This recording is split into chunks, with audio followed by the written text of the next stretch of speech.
กินข้าวได้เด้อ กินข้าวบ่สบายดีได้เด้อ สบายดีได้ยังกิน มี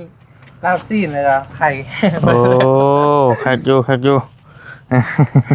มากับไผน่ะเนาะ มาคนเดียวอ่ะ สายเดียว โดย บ้านเบานิวคาเก็บปี้ คาเก็บปิ โดย นี่แหละธุรกิจใหม่เพิ่นบ่ไปได้ไดโอ้แล้วเราบ่ได้ห้ามเทกันเพื่อนแล้วจะมื้อใดแล้วมื้อคืนนี่เอ้ยโอ้มีแต่ห้อยไก่ โอ้ยเนาะมันเต็มลายให้บ่มันจากลายคือคนนะโอ้มันเห็นลวดลายให้โอ้งามได้บัดนี้พี่น้องมีระดับขึ้นเติบเนาะ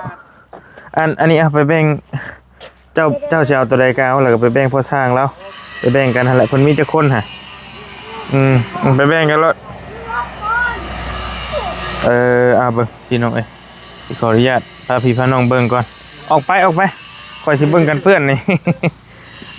นี่พี่น้องเอ้ย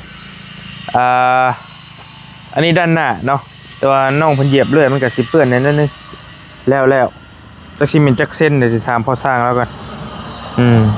ว่ามื้อก่อนทำบริให้เราเทกันเปื้อนเนาะนี่ด้านหน้าพี่น้องเอ้ยแล้วบริสั่งเฮสั่งทรายเหลือทรายนี่สั่งเฮสั่งทรายแล้วก็สั่งปูนมาแต่ว่าบริโอนให้เราแล้วพอดีเบิดล้าน700,000พอดีพี่น้องเอ้ยสั่งปูนมาอีกจักสอบว่าบริสั่งมา9หรือ10นี่แหละโอนให้เราเรียบร้อยแล้วตอนนี้เนาะอันนี้เป็นการเปื้อนด้านหน้าได้พี่น้องเด้ออันนี้เราเห็ดสองพัดเลยนี่เนาะนี่พัดหนึ่งด้านหน้านี่พัดหนึ่งประมาณ70 เซนได้เพราะ70 เซนกับโบใหญ่ปานใดพอดีย่างได้เลาะๆไปด้านนี้ก็สิเป็น2ระดับเราเห็ดอยู่นี่อีกระดับหนึ่งเนาะอยู่นี่ระดับหนึ่งก็พอดีงามพอดีเป็นบันไดเลยพอดินทั้งนี้มันสูงเพื่อน้องพอดีบ่ต้องได้เห็ดบันไดเลยนะพี่น้องเอ้ยนี่ได้งามเลยเป็นกันเปื้อนเนาะแล้วก็พวกสีพวกอย่างนี้ก็เราคือสีเก็บไม้ตัวงามได้พี่น้องเอ้ยต่อท่าเลยมันก็เวลายามฟ้ายามฝนนะมานะมันสิก็บ่เปื้อนสะอาดแน่ก็พอดีคักอยู่แต่ว่าถามว่าอยากน้อยจังหน่อยว่าอยากน้อยน้อยนึงแต่ว่าเทออกกว้างกว่านี้มันก็สีสะอาดกว่านี้มันอันนี้ก็อันนี้ไม่บอกบ่ลูกอ้ายเจ้าอยู่ไสอยู่ต้นข้อเป็นผู้ก็คือว่างามเลยได้เรื่องแล้วอันนี้บริทายเบิ่งรอบนึงแล้วอันนี้เป็นการเปื้อนเพราะว่าเฮาเดียวมาเบิ่งเดี๋ยวพี่น้องสิลายตาแต่เฮาเดียวมามุมไกลๆนี่เห็นบ่มันก็สิเฮ็ดให้เฮือนเฮามันแบบมันงามขึ้นนะมันมีระดับขึ้นทางขอบมันตะกี้มันเปื้อนเปอะมันไปขี้ดินเด้อันนี้เฮาเทแล้วมันก็เลยเฮ็ดให้แบบว่ามันก็งามขึ้นลายสะอาดขึ้นนะพอซั่นซะเดี๋ยวย่างมาเบิ่งทางหลังก่อนเพิ่นเฮ็ดหยังอยู่ครับพ่อสร้างฮะติกโลห้องน้ำโอ้เบิ่งอันนี้คือด้านหลังเด้อพี่น้องเด้อตัวนี้เป็นการเปื้อนทั้งหลังตัวเอาดินเขานี่ก็บ่ได้เป็นง่ายเนาะอันนี้เนาะจักเส้นพอสร้างโอ้ปุ๊บ7 เส้นพุ่นละเข้า8 เส้นพุ่นละ70บ่ความน่ะ70แล้วกว้างมันหั่นน่ะแม่น70 เส้นเนาะ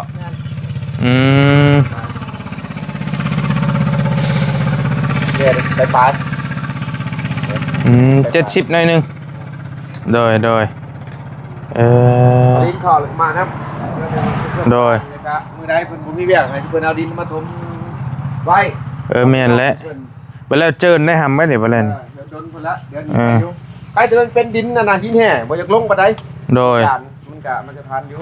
คำว่าหญ้าเกิดแล้วใครอยู่ตัวนี้ยันมันบนความหนาตกเด้มีความหนามันก็หนาตึกได้พี่น้องเราทีก็คันว่ายามฝนนะมันสิเซาะน้ำสิเซาะลงมันก็สิเฮ็ดให้มันเจิญได้อันสีจะเก็บไม้ได้สีนี่เนาะแม่นเก็บลำเช่านี่ดิ เพราะว่ามันเทแล้วมันเปื้อนเลยเราได้เก็บสีใหม่อันนี้ด้านหลังเลยพี่น้องเด้อเราเทออกมาประมาณ70 เซนก็พอดีแล้วเนาะพอดีงามนี่เดี๋ยวเบิ่งทางหลังมันก็จะเฮ็ดให้เรือนเฮามันรู้สึกว่ามันสะอาดขึ้นหลายอนามัยนำให้คักแล้วพี่น้องเขาทาเลยพอดีงามละสุดละพี่น้องนี่เป็นเส้นเป็นทรายไปสีเฮาก็ได้นี่เป็นด้านข้างทางนี้เขาท่าหนาปึ๊ดเล่นเห็นบ่เราเทซ้ำที่เหยียบกับบ่พอได้เหยียบดอกแต่ว่ามันก็ให้มันสะอาดนั่นแหละอีมันแตกได้ไปเหยียบมันเลยหามันแตกเป็นแห้งเหยียบโตก็ได้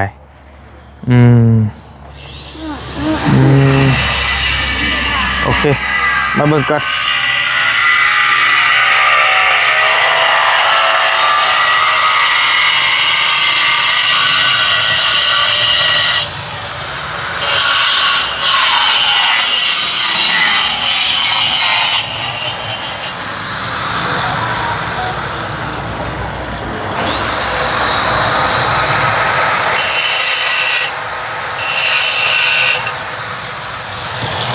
ยังติดกะโหลห้องน้ำเอาขึ้น2 อันพุ่นบอกโอ้งามเลยจีแล้วพอใส่ตัวนี้บ่จะตัดเชื่อมไว้เพราะว่าพอยังไม่ได้ไล่มันไล่ยันแต่มันเรือร้ายป่ะมาเบิ่งเอาแต่12 แก๊สเลยบ่พอครับนี่พี่น้อยกะโหลตัวนี้ห้องอาบน้ำตัวนี้ตัวนี้เป็นห้องปัสสาวะอุจจาระกำลังท่ายาแนวมี2 คนบ่ผู้ช่วย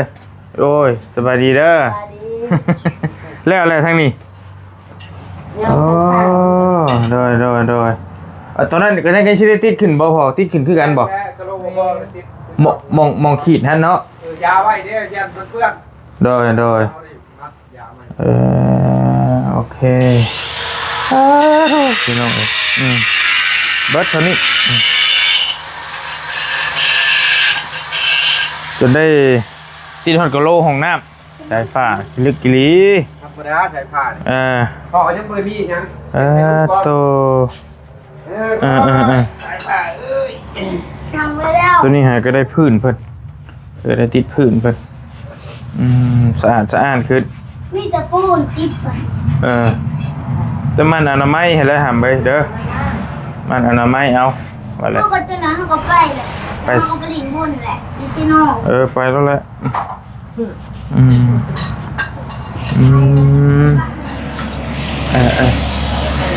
คักอาบน้ำอาบในมันก็สะอาดขึ้นหลายมันอนามัยน้ำหั่นแหละคักแล้วนี่ก็ได้เหยียบได้บ่พอเหยียบได้แล้วเนาะโอเคปึ๊บปกติแล้วนี่แต่ผลงานอนามัยกับยาแนวมันจบโดยขึ้นแผ่นเก็บตัวพ่อหน่อยๆแล้วมันได้กะโหลกับบรนดอกเก็บติดใส่กะโหลเบิดแล้วบ่เบิดกะโหลเอาแล้วสิได้เรียกพวกมวลไปคือว่าผู้นี้ตัดมาเบิ่งตัวน่ะตัดจับกระแจเบิดไปเลยอ้าวมันสิบดมันสินี่คือเห็นวานนี่บ่คิดเจ้าเห็นเอาเล็กเอาบล็อกบ่โดยว่านี่แหละมองอันนั้นแหละมองสิไปเฮ็ดนั่นแหละนาเพจนั่นแหละมองอีคุยไปเพิ่นน่ะมันอยู่ข้างมื้อนี้บ่นะเพจสมทางตัวนี้มันอยู่ข้างนี้บ่มองเขาเจ้าขายเฮ็ดอยู่ข้างมองเขาเจ้าขายเฮ็ดเลยโค้งหั่นซื้อเข้าไปหั่นแหละเห็นข่อยก็ซื้อไข่มดแดงพุ่นน่ะอยู่ในหั่นแหละซื้อไข่มดแดงก็เคลียร์มองโค้งๆนั่นแหละแม่แล้วซื้อเข้าไปในหั่นเลยเดี๋ยวเขาเจ้าก็สิคุ้นๆอยู่เขาเว้ากันเขาว่าบ่แม่นนั้นมันช่างบ่ว่ะเห็นอยู่โทรศัพท์เราเว้ากันอยู่เนาะก็ซอยไข่มดแดงเพิ่นซอยเกียดเพิ่นมากินกับน้องๆนี่แหละเลยนี่แหละ สะอาดแล้วบ้านใส่ผ้าเจ้า หักแล้ว บุญเจ้ามีแห้งอะไรบุญเจ้า ได้หักกะโลของน้ำหักนี่ที่ว่าโบกวิซื้อกับพ่อเองแหละ บริคิดได้ใส่ผ้าว่าสิได้ โดยอันน้องนิ้วบ่คือว่านั่นบ่ยังอยู่บ่เงินเพิ่นซื้อเนาะ บ่พอเงินค่าสร้างก็ยังบ่พอ ผ่าตายคักบาดน่าจะเอาขึ้นอันเดียวกันว่านั่นตะกี้ แต่ยามันแหละมันนี่ก็ แล้วเลยเขาพ่อก็ ตะกี้ว่ามันพอ ได้พุ่นละมันได้ถึงมาใช้ ม ใส่งบพุ่นละสลากมาดำมือช้า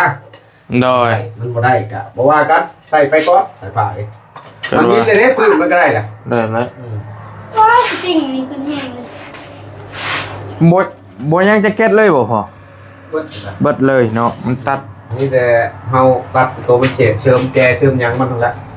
แกตัวนั้นหามันบ่ ของเดียวบ่ได้ดิ กับยังข้างนี้หน่อยหนึงบ่เป็นหยังหรอกซ้ำนี้ซื่อๆกันบ่มีแล้วก็บ่ใส่มีแล้วก็จังมาใส่น้ำลายมันได้พืชได้ฟ้าแล้วก็ได้แล้วตัวนั้นก็หาก็ได้แต่พืชตัวหงนะ ตัวนี้มันก็โอเคอยู่พอเฮาอาบมันก็ แม่นแล้วแม่นแล้ว กันตัวนั้นมันก็โอเคอยู่เฮาบ่ได้อาบนี่เฮาใส่สิยิงไปก่อนกันว่าสั่ง18แก๊สคือตอนค่อยเว้าแห้งบ่พอ18 16แก๊ส แต่แก้น้องไปซื้อมานี่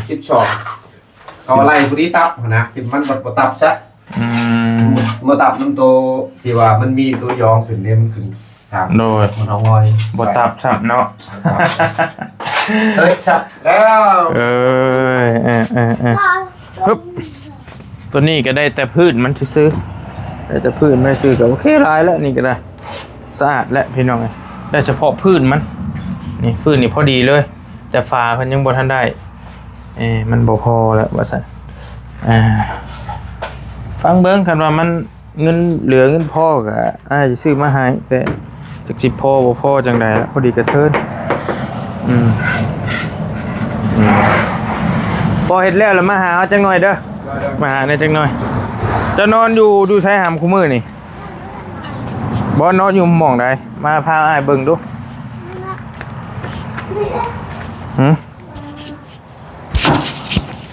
นอนอยู่เทิงนี้เนาะ นอนอยู่เตียง นอนอยู่เตียงนี้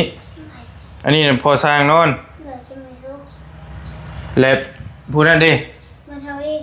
นอนกับบุญทวีผู้น่ะ บ่แล้วนอนของบุญทวี บุญทวี บุญทวีนอนของ บุญทวีนอนห้องใดนอนห้องอันใหม่นี่แล้วอ่ะอันนี้ตัวนี้แม่ช่างแม่อีกผู้หนึงนอนบ่ เลือด แล้วผู้หนึงนอนอยู่นี้ผู้ซอยและบุญทวีนอนห้องนอกเพ่เพิ่นมักห้องนี่เด้อ้อน้ำอ้ายตอนน่ะแต่บอลลี่เองก็มักห้องนี่ได้แต่เป็นเพื่อนบอลลี่นี่สินอนห้องนี่แหละนี่มันสะอาดพร้อมกะโลกะเลยกันเลยเพิ่นนอนอยู่นี้เนาะเปิดเอาหน้าต่างอยู่นี่เลยเปิดเอาอากาศสายฟ้าบุญทวีแต่นี่บุญทวีนี่หน่อยงามแล้วหมดเท่านี้นะหำเฮือนเจ้านี่ดีใจน้ำแล้วได้ปานนี้แล้วก็ได้ เราจะยิง หัวออกแล้วได้พุ่นน่ะเป็นไรหัวเขาฮับไป บ่เห็นในหัวป่าเฮา บ่ได้แม่นบ่ บ่เห็นเลย บ่แม่นจะได้ ป่าเฮาอัดประตูเรียบร้อยเลย ตัวนี้งัวไผซะ โมโหเฮาบ่ ตัวนั้นงัวเพิ่นบ่อยู่พุ่นบ่ ของหัวป่าเฮา ใครอยู่คันบ่แม่น คือได้หัวป่าเอาโขกด้วย อันนี้เป็นการเปื้อนนี่เนาะแล้วตัวนี้การเปื้อนก็70เซนประมาณว่าตามเราว่าแค่โอเคแล้วบดเท่านี้แหละในห้องนี่ก็โตกระโลนี่พอติดแล้วแต่ว่า อย่าบ่เลยลืมเบิ่งกะโลตัวมันบ่พอหั่นเด้ตัวบอลี่ซื้อมาให้ใหม่เราติดเบิดแล้วนี่นะขึ้นฝาแผ่นนึงแล้วก็ตัวเก่าตัวนี้ได้แล้วโอ้ยปัญหาเห็นแล้วเอ้ยก็งามดีแต่ว่าตัวนี้สิเป็นอีกสีนึงห้องน่าสิเป็นอีกสีนึงและยังเสียแต่บ่มีไฟบัดเพดานฟ้ายังเพิ่นนี่ถือว่าสูงคักมันเฮ็ดให้มันบ่ฮ้อนแล้วก็ติดเพดานนี่งามเฮือนน้องเพิ่นนี่คือบอลี่ได้เคยเว้าไว้คักมันคักนะพี่น้องแต่ยังบ่มีจะไฟให้แล้วบาดเป็นไงก็ได้ป่ะพอไปนั่งอยู่ฟังพุ่นก็ได้อยู่ข้างหลังหั่นนะเดี๋ยวเฮาเอาออกก็ถือเก็บกันเดี๋ยวจังคุยกันเดี๋ยวสิไปปะแล้วบุญทวีเอ้ย มาหาไอ้นี่ครับมานั่งข้างหลังพี่ข้างหลังพี่ไปครับไปนั่งมองโฮมพี่ไปเอาก้อยเดี๋ยวมานั่งอยู่พื้นนี่แหละนั่งอยู่นี่มองโฮมนี่แหละโอเคนั่งลง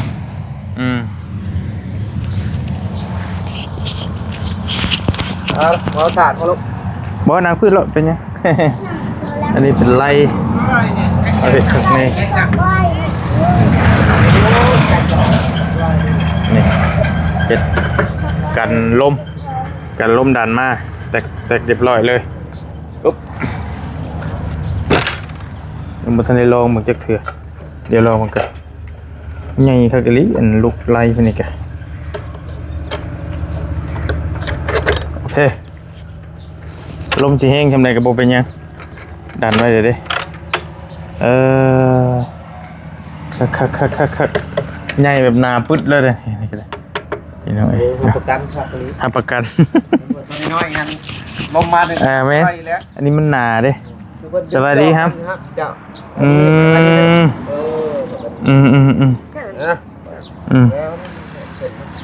นั่นก็เอาดินมาทมเลาะทมหยาบปองหุ่งก็แล้วแล้วมาลังไงโอเค ช่องหอยบี ตกแล้วคึมๆแล้วเดินชามครับบางทีบางงงเลยเล่นมาได้ เมย์เจ้าโบมาบ่ครับบ่จักว่ามือใดติ เพื่อนฝั่งนี้เขาไปดูได้อะไรอย่างมั้ง ฮะ ยังมั้ง ฉลาดว่าเจ้ากันเนาะได้แล้วพอได้แล้ว ใช่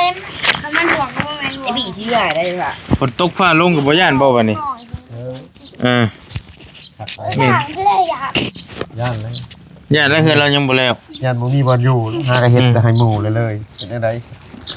กินฮอดพออยู่บ่เอาเลยกินฮอดก็อดเอา ไวเติบเนาะเทพื้นนี่ก็ใช้เวลาโดนปานใดนี่เจ้า ไล่ช่องมือเพื่อถมดินดิมื้อซื่นนี่กับบ้านนี้ โดย เพราะมื้อซื่นนี่ทั้งเอาดินเข้าแล้วทั้งมาน้ำเด้ โดย มาน้ำได้เลยก็มันนักแถวนี้แล้วถมดินก็เลยเทไปน้ำเลยมันเทไป ว่างแล้วเอาดินมาถมอีกเด้อหำเด้อ ถม มันสิเซาะอันนี้เจ้าบ่แม่นหยังเนาะมันสิเซาะ ยุ่งเป็นล่อคือพอพาเห็นแหละยุ่งฉาบ อันหญ้ามันเกิดมันแน่นเลยบ่มีปัญหาดอกบัด เป็นสมบูรณ์ เซาะแท้ๆอันนี้นี่ถ้าเจ้าป้าไว้แบบนี้นี่ ข้างนี้โมเมนต์ใครอยู่ในนึงนี่โมเมนต์ใช้ค่าตกใส่ข้างใช้ค่าพุ่นแล้ว โดยโอเคมาพี่น้องเอ้ยก็ถือว่าเสร็จสมบูรณ์ก็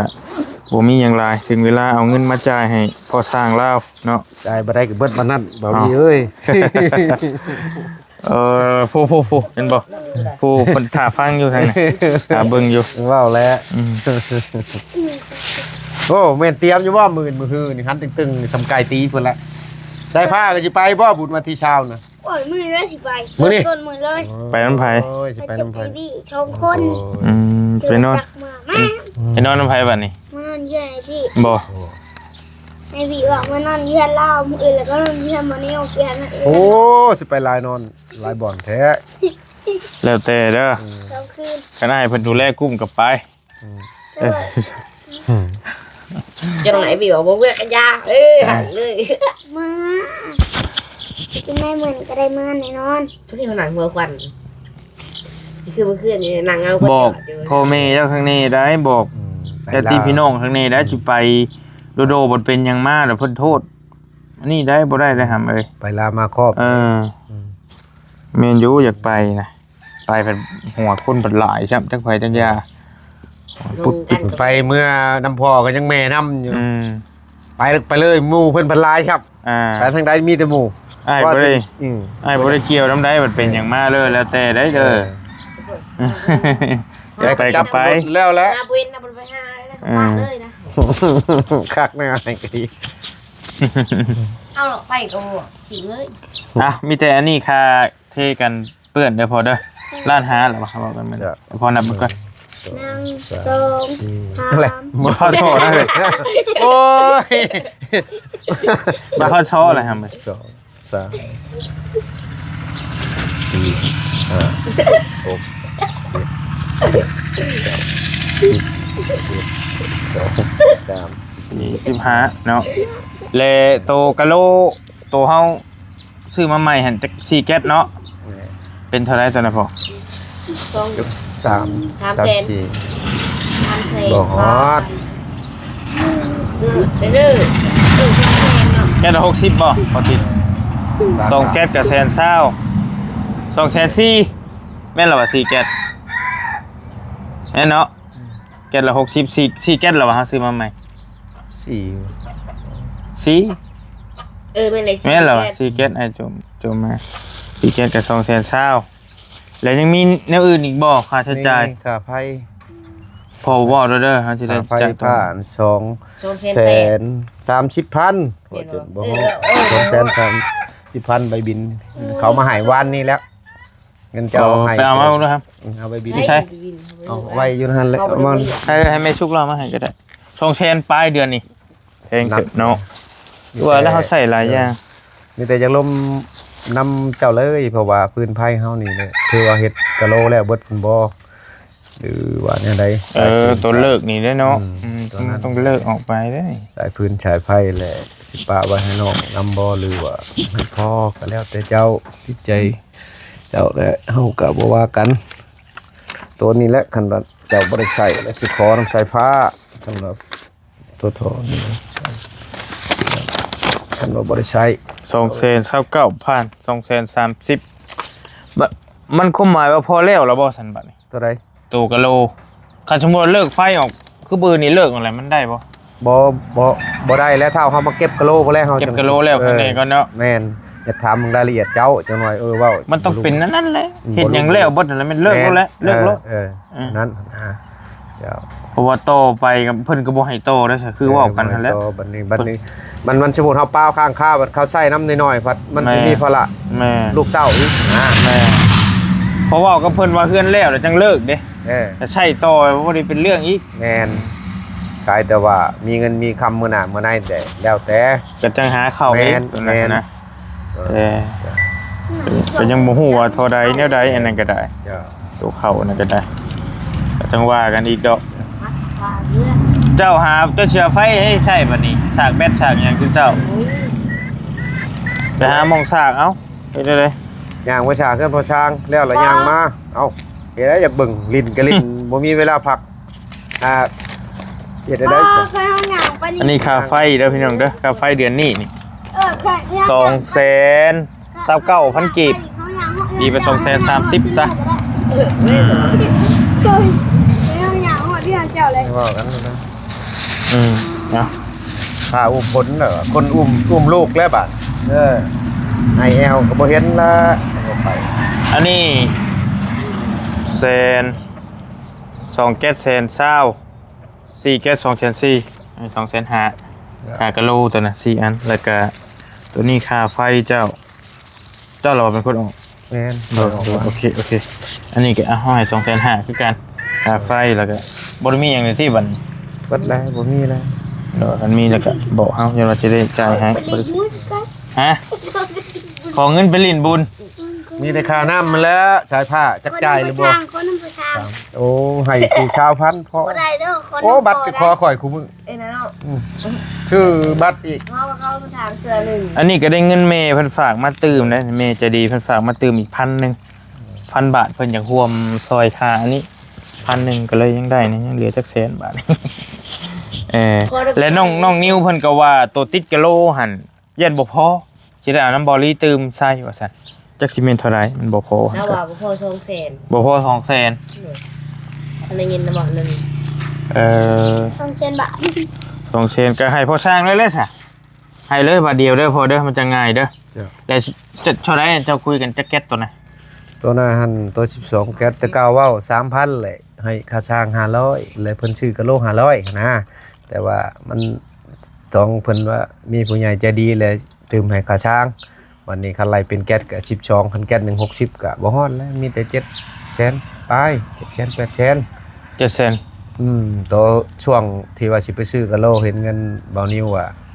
ให้500ไปเลยติดกะโลหั่นนะ1,500 ปัญหาอันชื่อกะโลนะ1,500เงิน 3,000 โอเคสายผ้านี่แหละก็ไปชื่อกะโล โอเค ติดแล้วตามเพิ่นเว้าดอกอันนี้ก็ดี ก็ย่าแล้วก็น้องเพิ่นก็เว้านำเฮาอยู่เดี๋ยวเฮาสิบอกน้องเพิ่นอีกเทื่อนึงดอกว่าตัว200,000นี่ให้แล้วให้พอสร้างแล้วมันจะง่ายและกะโลมันก็กะโลมันก็บ่พอพี่น้องเอ้ยยังบ่พอจะเก็ตนะหั่นพอ ยังบ่ได้ไล่เบิ่งตัวจริงมึง หนึ่งสอง ทางเบิ่ง กระบอนที่ซื้อมันน่าสิได้อยู่บ่ได้ซื้อมานี่ก็แต่ตัวติดฝาหั่นนะก็ต้องซื้อมาก็ต้องแบ่งค่ามือให้เราอีกเหลือซ้ำนี้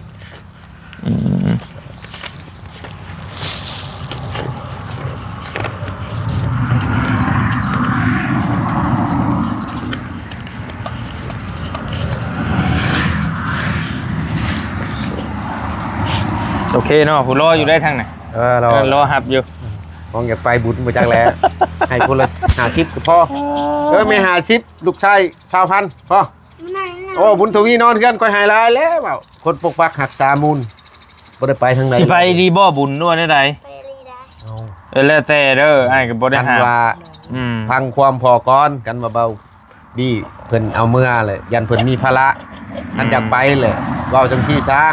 กันว่าบ่าบี้บ่เมื่อเลยเมื่อนำแม่ชุกพาไปเลยแม่ชุกพามาเพื่อนพี่แม่ชุกว่าสิไปมื้ออื่นไปกลางเว้นเอา แม่กังเว้นใครก็อยู่กังเว้นน่ะ นะไปกลางคืนเลยยันเพิ่นยากรับผิดชอบก็แล้วแต่บ่าบี้ ก็แล้วแต่เพิ่นเว้ากันนี่ เว้าข้างแน่เฮาก็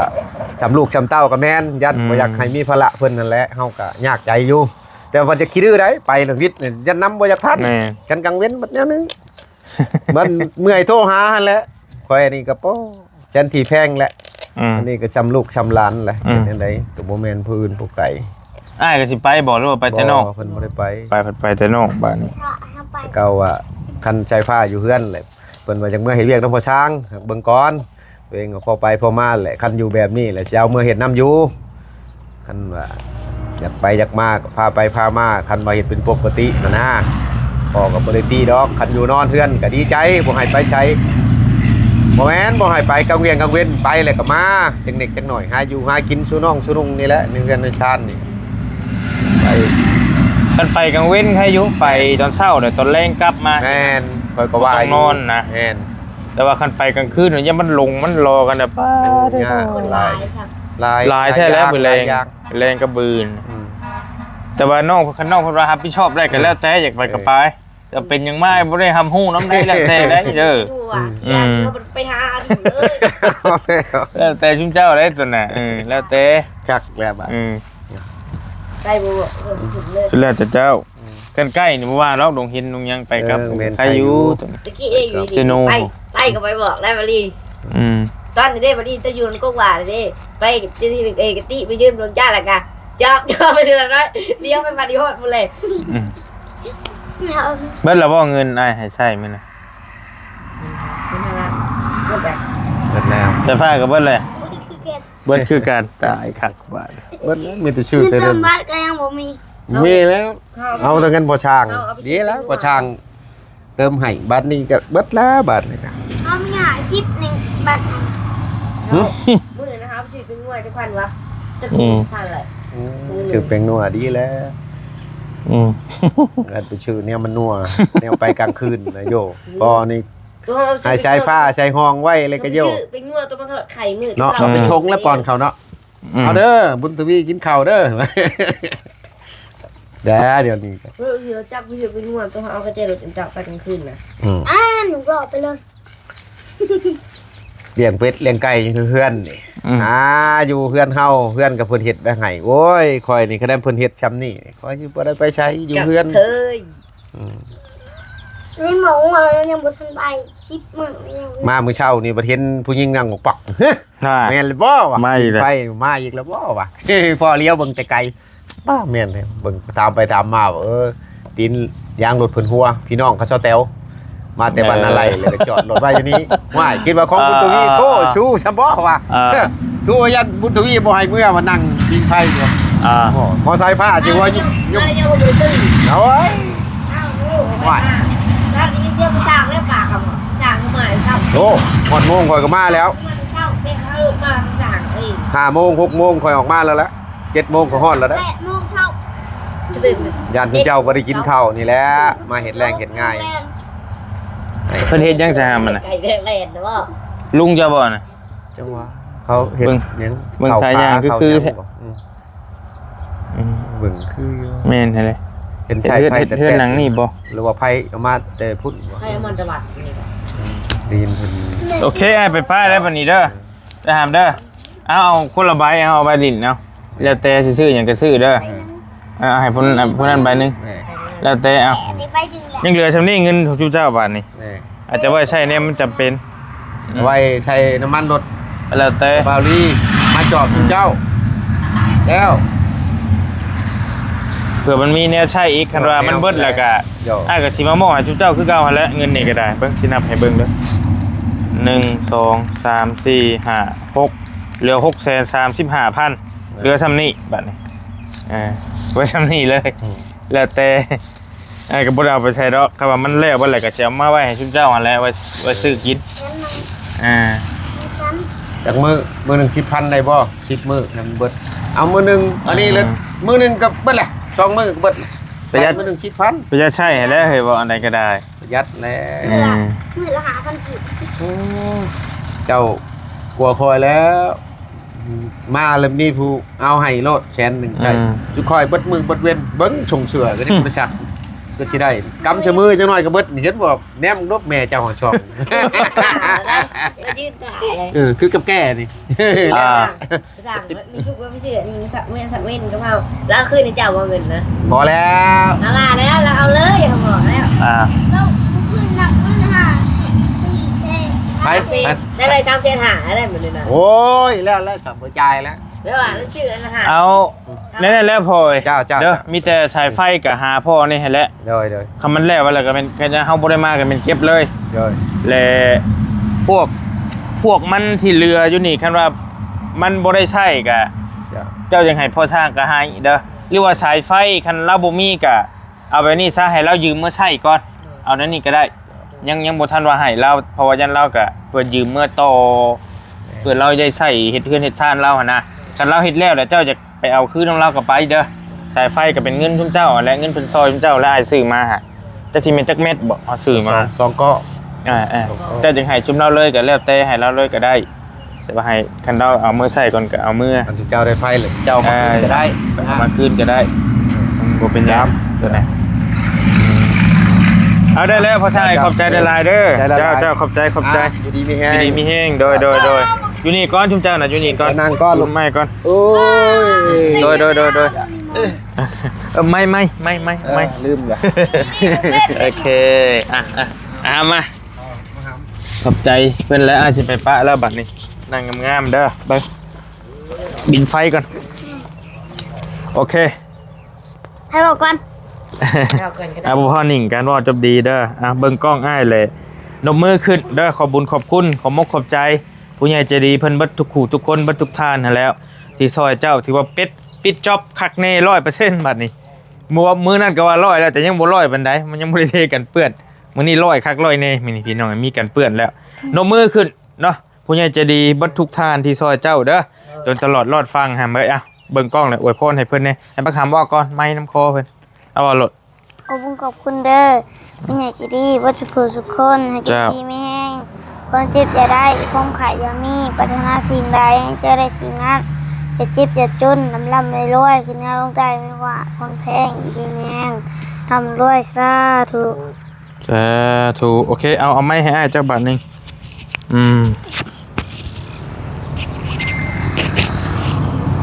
คำได้จังหน่อยนี่ ขอบคุณเด้อคุณใหญ่ใจดี เบิ่งกล้องไอ้พี่ฮัม ขอบคุณเด้อคุณใหญ่ใจดีเมื่อสุขูสุขคนคอยเจ้าอยู่ดีมีแห้งความเจ็บจะได้ความขายยังมีปรารถนาสิ่งใดคอยจะได้สิ่งนั้นทุกความมุ่งมั่นปรารถนาจะเจ็บจะจนเงี้ยงปังๆร่ำรวยสาธุเด้อโอเคนั่นแล้วรักษาเอาจับดีเฮือนเจ้าอนามัยเด้อบัดนี้นะฮัมเด้อแนวใดมันขาดตกบกพร่องแนวใดมันสีดีมันสีงามเจ้าก็เฮ็ดเอาปัดปวดเช็ดถูแล้วเพิ่นเฮ็ดให้เบิดทุกอย่างนะพี่น้องบ่ได้แม่นง่ายไป พื่อสิแล้วนี่ก็ได้ประหยัดใช้เด้อเงินบัดนี้เด้อ โดย อ้ายก็อาจสิบ่ได้มาหาเจ้าเรื่อยคือตะกี้เด้อจักยามใดเฮิงๆอาจจะมาเทื่อหนึงบ่หรือว่าจังใด ตอนแล้วเจ้ายังบ่มาเลย ก็ประหยัดใช้เอาเจ้าสิหาเงินหาทองแบบใดบัดนี้สุดแล้วแต่ชุมเจ้าได้บัดนี้เด้อ โดย อยู่ดีมีแห้งสบายดีอ้ายไปป้าก่อนเด้อ โดย ไปเวียกก่อนหลายทางไปอยู่โดยไปพี่น้องบอลลี่คอโตไปก่อนแล้วได้บัดนี้พี่น้องเอ้ยเนาะถือว่าเสร็จสมบูรณ์แล้วเฮือนเท่าสายฟ้าเฮือนน้องบุญทวีพี่น้องเสร็จสมบูรณ์เรียบร้อย100%บัดนี้คักแล้วนี่รีโลได้บัดนี้พี่น้องเทกันเปื้อนแล้วมีหยังกันแล้วว่าแล้วเนาะกะโลกะติดฮอดห้องน้ำกะโลก็ได้ถือว่าเบิดเท่านี้แหละเฮือนซานลานเป็ดพี่น้องเอ้ยเนาะบุญยังสอบหนึงก็เอาไว้นี่ก่อนเพื่อมีแนวใส่เฮ็ดแนวเฮ็ดต่อก็จังว่ากันพี่น้องเอ้ยเนาะเอาทั้งนี้ทั้งนั้นบาลีเองก็ต้องขอบมกขอบใจเนาะ